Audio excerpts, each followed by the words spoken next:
Everyone knows the story of Roswell. Mention the name, and chances are almost anyone can tell you the basics. A mysterious crash in the New Mexico desert, rumors of a recovered spacecraft, and whispers that the United States government covered up the evidence of extraterrestrial life. But America isn't the only country with its own Roswell. Around the world, there are stories of strange craft falling from the sky, mysterious recoveries, and encounters with beings that defy an explanation.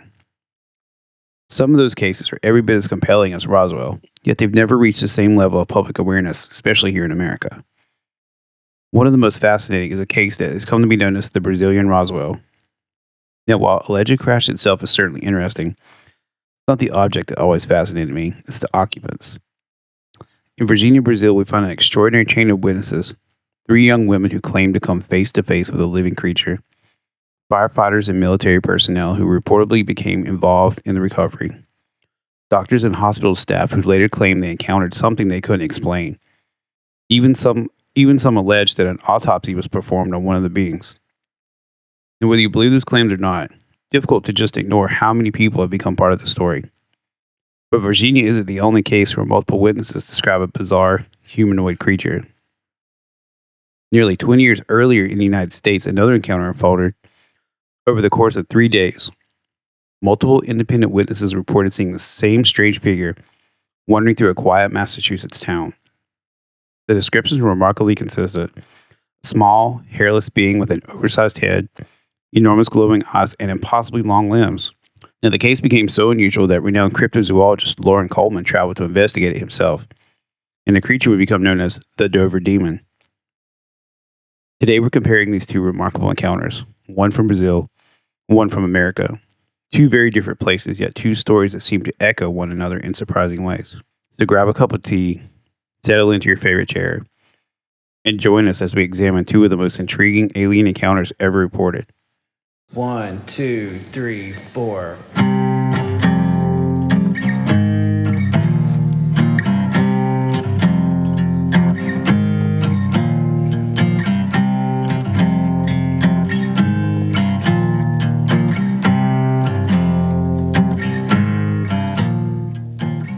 Welcome to the Hauntological Society. I'm Erik. I'm your ghost host. Hope everybody had a good holiday because we are back. Just a little side note, I took a trip to the beach, got some relaxation down, and so it's time to get back to the paranormal. Most of the time here in the society, we explore haunted houses, restless spirits, and forgotten places where history refuses to stay buried. But every now and then, it's fun to venture beyond ghosts and into the wider world of the paranormal, especially when that world includes reports of actual creatures. These 2 cases we're exploring today are among the best documented encounters of their kind. They occurred nearly 2 decades apart on different continents, and yet they share some striking similarities that have fueled debate for years. Let's turn the clock back. Our story begins in 1977. On the night of April 21st, 17-year-old Bill Bartlett was doing what countless teenagers have done before and since. Cruising the back roads with friends just south of Boston. They were actually looking for a party.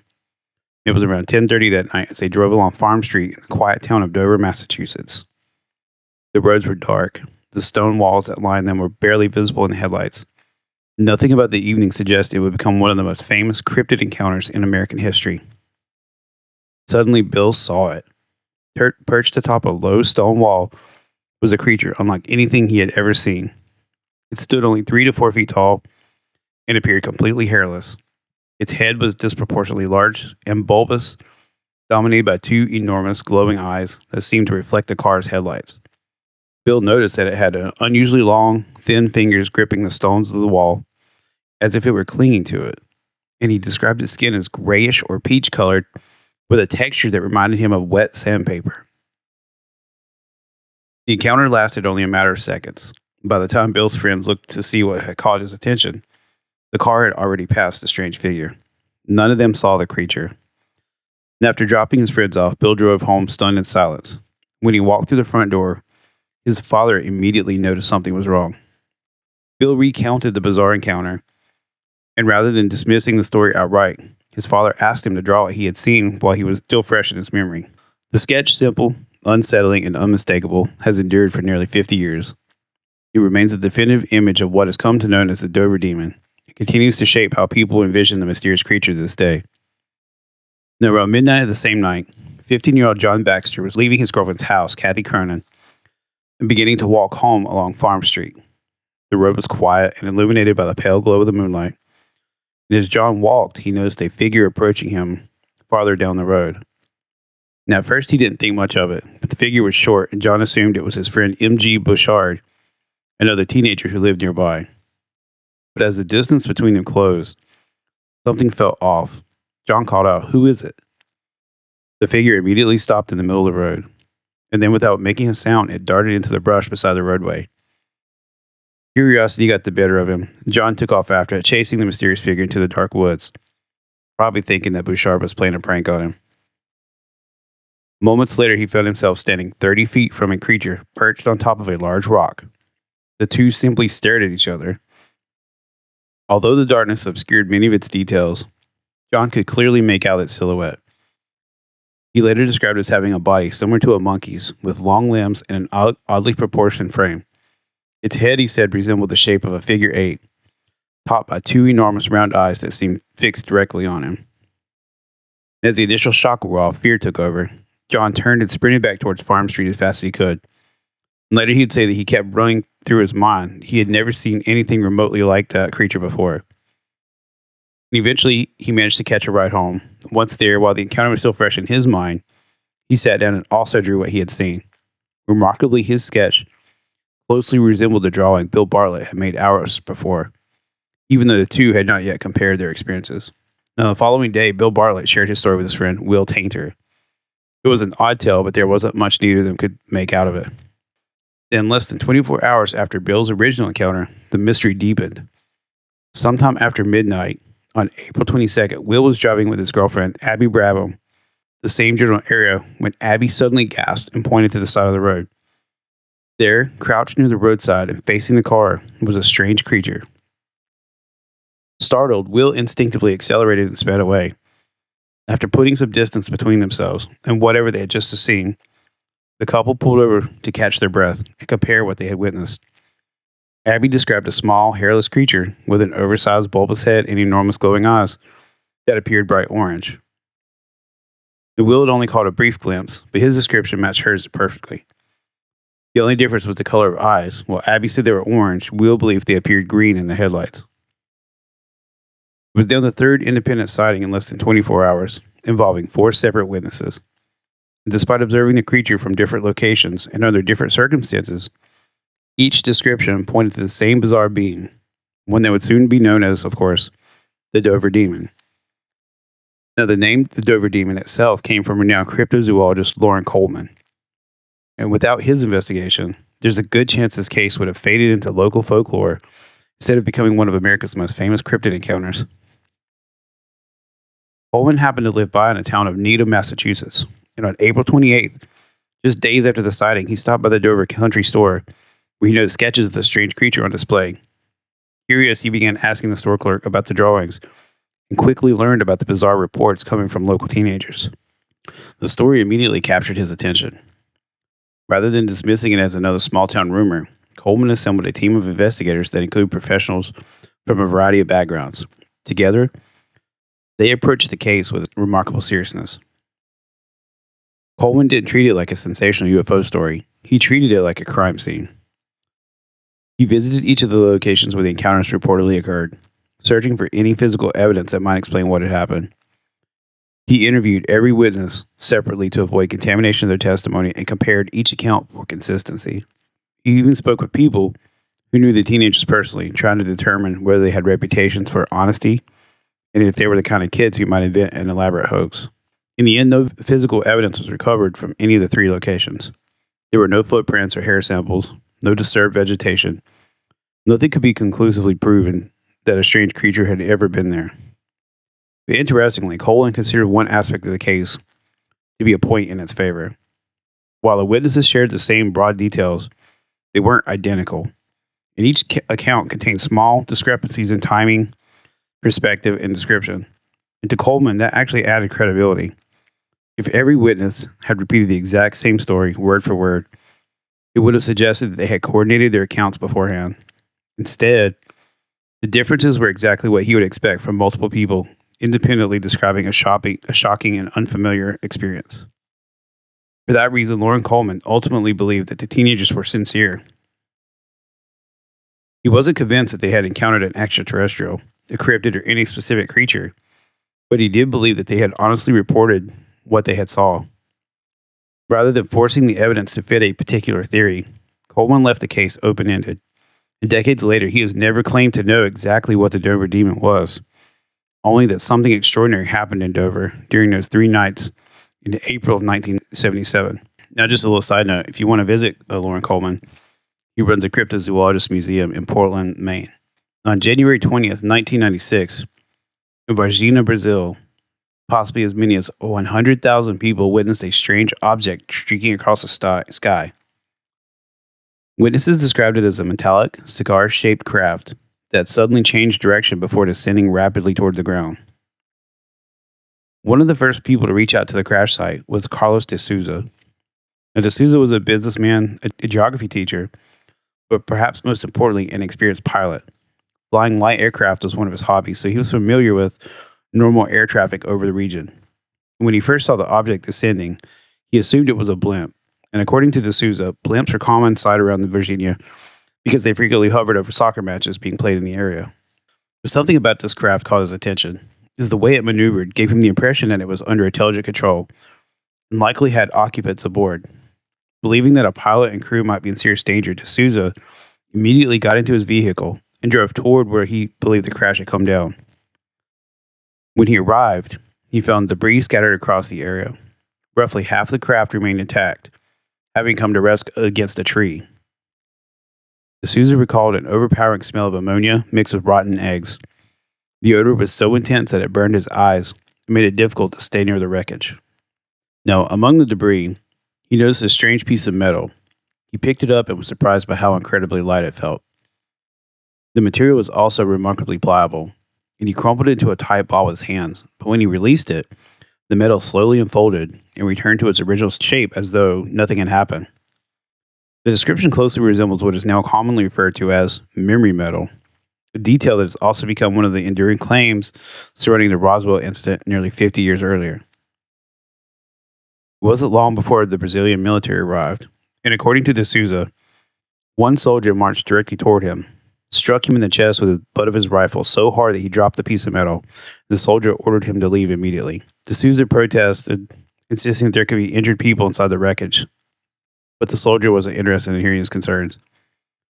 He raised his weapon and told de Souza that this was not a request, it was an order, and if he refused to leave, the soldier said he would open fire.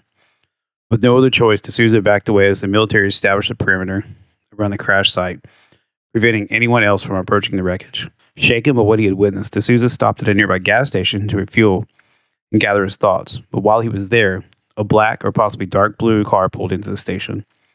2 well-dressed men wearing suits stepped out and approached him. Without introducing themselves, they told him to forget everything he had seen and never speak about the incident again. If he did, they warned, he would have lifelong problems. What disturbed de Souza the most about this simply wasn't the threat. It was the fact that these men knew exactly who he was, they addressed him by name, they knew the names of his wife and children, and they even knew the name of his business. And as the mysterious men drove away, de Souza attempted to write down the license plate number, but there wasn't one. Whether this encounter was an intimidation tactic, an elaborate coincidence, or evidence of coordinated effort to silence witnesses remains one of the most debated aspects of the Varginha case. But for Carlos de Souza, the message was unmistakable. Whatever had crashed outside Varginha, someone wanted to make sure the public never learned the full story.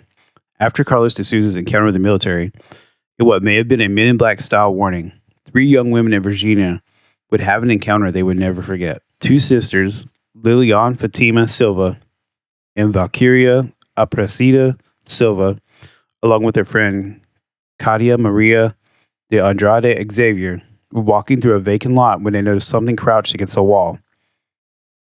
Now, at first, they didn't know what they were looking at.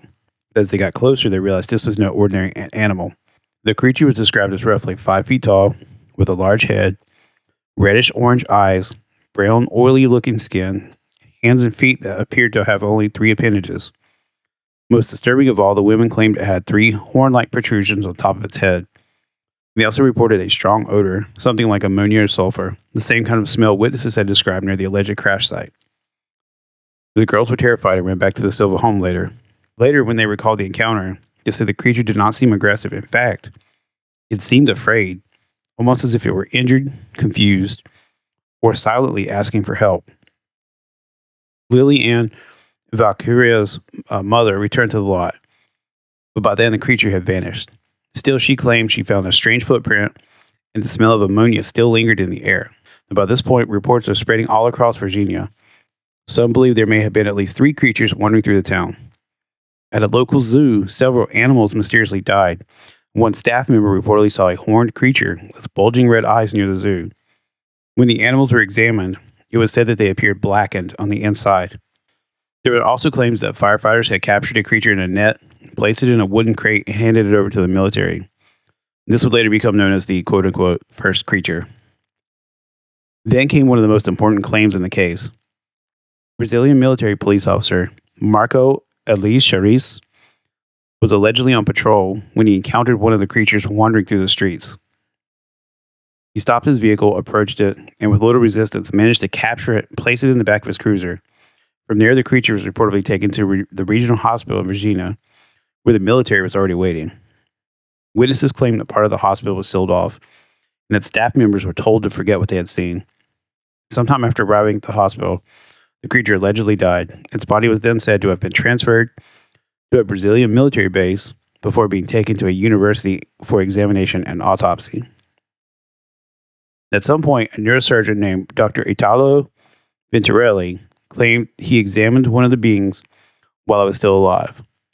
For nearly 30 years, he refused to speak about it, but after suffering multiple heart attacks and facing his own mortality, he decided to tell his story. According to the doctor, he was asked to examine a new patient. He expected to find a human being, but instead, he found something entirely different. A small, humanoid creature with a teardrop-shaped head, unusual eyes, small mouth, and lilac-covered skin. Most incredibly, he claimed the creature communicated with him telepathically. He said it did not seem afraid of him or the medical examination, but it appeared calm, aware, and intelligent. As he looked into its eyes, he believed he was looking at a being with a higher level of intelligence. Even though it had been captured, the doctor said it still seemed strangely in control of the room. Many believe this may have been the creature that was eventually handed over to the United States military. After his alleged encounter with the creature, Officer Charez became seriously ill. He was taken to the hospital with a high fever and severe back pain. His immune system reportedly collapsed, and he developed septic shock. Though doctors diagnosed him with a bacterial infection, they were unable to determine the original source. So on February 15th, 1996, less than 1 month after the alleged encounter, Marco Elis Charis died. There's no way to prove that his death was directly connected to the contact with the creature, but for believers and ufologists, his sudden illness remains one of the most chilling and important parts of the entire case. One of the best in-depth looks at the Varginha case comes from James Fox's documentary, Moment of Contact. Without Fox, this case may never have gained international attention it has today. Both the Dover Demon and Varginha UFO incident remain high on the list of cases involving UFOs and alleged direct contact with the occupants. That leads us to the ultimate question. If unidentified crafts are moving through our skies, possibly even beneath our oceans, then who or what is controlling them? Perhaps the Dover Demon and the Varginha cases offer a glimpse at that answer. But without definitive evidence, we are left in the same place we always end up. Somewhere between belief, mystery, and the unknown. All I know is this. One day, I hope we get answers from the occupants themselves. Not just grainy photos, government reports, and carefully worded statements. Until that day comes, we have to keep asking hard questions. Because what we're really searching for is simple. The truth.